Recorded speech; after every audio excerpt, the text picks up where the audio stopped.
तुम दोनों ना ज्यादा होशियार बनने की कोशिश कर रहे हो। हाँ यार, मुझे भी बहुत गुस्सा आ रही है। लड़के के दिमाग तो घुटनों पर होता है और लड़की पे तो दिमाग ही नहीं होता। अबे तुम दोनों अब बहुत ज्यादा बोल रहे हो। क्योंकि कम बोलना तो लड़की की काम है। बहुत हुआ, आज प्रूफ हो ही जाएगा किसके पास ज्यादा दिमाग है। Okay, no problem. ओके, पहले आप लोग क्वेश्चन पूछो। सोचो, एफएफ के 3 पैलेस में आग लगी हुई है, क्लॉक टावर, पीक, रिंग नाम। तो सबसे पहले एम्बुलेंस कहाँ आग बुझाने जाएगा? Good question.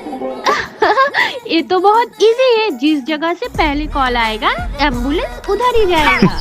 अरे जगह का नाम बताओ ना। हमें क्या पता कहाँ पहले आग लगे। देखा बोल नहीं पाया।